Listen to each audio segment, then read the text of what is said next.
बिस्मिल्लाहिर्रहमानिर्रहीम। मैं हूँ राजा खाकान हारून और आप लोग देख रहे हैं मेरा ऑफिशियल यूट्यूब चैनल।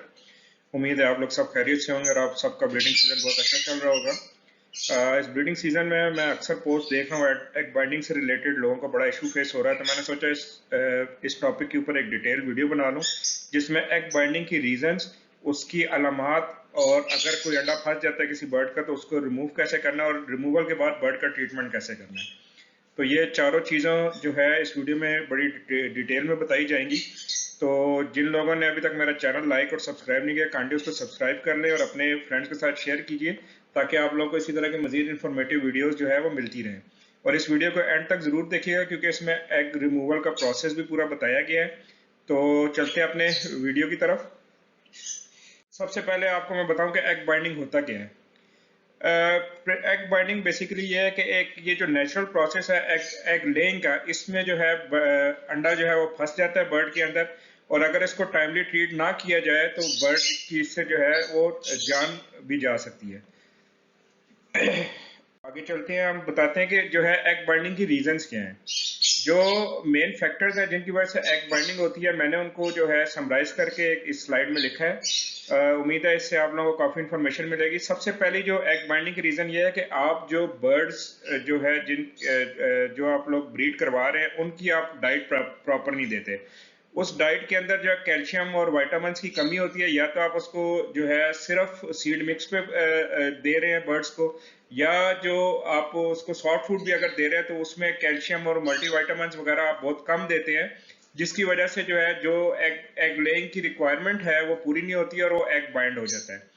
दूसरा जो इसका मेन रीजन है वो ये है कि आप जो है बर्ड से बहुत ज्यादा एग्स जो है वो ले रहे हैं। मतलब अगर आपने 3 4 5 फॉस्टर पेयर रखे हैं तो एक ही पेयर से आप रिपीटेडली जो है एग्स ले रहे हैं, जिसकी वजह से वो वीक होता जा रहा है और जो है उसमें एग बाइंडिंग हो रही है। तीसरा जो रीजन है वो है डिहाइड्रेशन। जैसे आप लोगों को पता है कि सर्दियों का मौसम है तो बर्ड्स बहुत कम पानी पीते हैं और जो सॉफ्ट फूड वगैरह या मिक्स फीड देते हैं वो भी ड्राई होता है, जिसकी वजह से बॉडी में डिहाइड्रेशन होती है और उसकी वजह से जो है बर्ड की वेंट भी ड्राई हो जाती है और जो है वो एग पास नहीं कर सकता। चौथा जो इसका मेन रीजन है वो ये है कि आप लोग जो है जो बर्ड्स जिस केज में आपने रखा है उसका साइज बहुत छोटा है या उसमें जो स्टिक है वो एक आपने लगाई हुई है, तो बर्ड जो है प्रॉपरली उसमें फ्लाई नहीं कर सकता, उसकी एक्सरसाइज नहीं होती, जिसकी वजह से वो अंडा जो है पास नहीं होता और वो एग बाइंड हो जाता है। पांचवी जो इसकी रीजन है वो ये है कि बर्ड को आपने बहुत ज्यादा जो है सॉफ्ट फूड दे रहे हैं या ठोक के आप मल्टीविटामिन्स और कैल्शियम वगैरह दे रहे हैं, जिसकी वजह से बर्ड में फैट आ गया है या उसका वेट जो है वो जरूरत से ज्यादा इंक्रीज हो गया, उस वजह से भी जो है बर्ड के अंदर जो है एग बाइंडिंग हो जाती है। सिक्स रीजन ये है कि आप लोगों ने जो उसको एनवायरनमेंट दिया है वो इंतहाई स्ट्रेस्ड एनवायरनमेंट है और जो सफाई वगैरह का आप लोग बिल्कुल ख्याल नहीं करते, इसकी वजह से भी एग बाइंडिंग हो सकती है।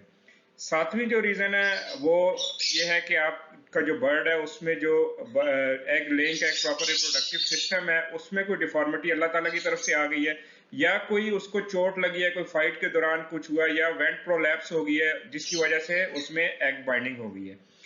छठा जो रीजन आठवां जो रीजन है वो है या तो आपकी बर्ड में कोई इन्फेक्शन हो गया या उसको ट्रॉमा हो गया। ट्रॉमा से मुराद ये है कि कोई उसको एकदम जो है कोई झटका लगा है, कोई डर लगा है। जिस तरह फर्ज करें आपने बहुत सारे लोगों ने जो है केजेस के अंदर बॉक्स लगाया होता है तो बॉक्स की या केज की सफाई करते हुए बॉक्स गिर गया, गिरने की वजह से जो है बर्ड जो है वो स्ट्रेस में आ गया, दोबारा बॉक्स में नहीं गया और उसकी वजह से उसको एग बाइंडिंग हो गई। नौवां जो इसका रीजन है वो ये है कि इनएडिक्वेट नेस्टिंग एरिया। मतलब ये है कि आप लोगों ने जो बर्ड्स को बॉक्स दिया है वो बॉक्स या जो क्या कहते हैं मिट्टी की आप लोग हांडी लगाते हैं वो बहुत छोटी है या बॉक्स बहुत छोटा है, जिसकी वजह से उसको इतना जगह नहीं मिल रही कि वो आराम से एग ले कर सके। तो ये कुछ 8-9 रीजंस थी जो मैंने अपना एक्सपीरियंस भी है, लोगों से भी डिस्कशन किया, उसके बाद जो मुझे रीजन समझ आई है उन सबको समराइज करके मैंने आप लोगों के सामने रख दिया। अच्छा, अब जो है हम बात करते हैं कि एग बाइंडिंग की जो है वो सिम्टम्स क्या हैं। सबसे पहला जो मेन सिम्टम है वो ये है कि आपके जो बर्ड का वेंट होगा वो काफी जो है ना वो फूला हुआ होगा। ठीक है, आपको दूर से पता चल रहा होगा कि ये जो है इसमें एग बाइंडिंग नजर आ रही है या एग जो है ये ले करने वाली है, तो उसकी वो वेंट जो है थोड़ी सूज जाएगी।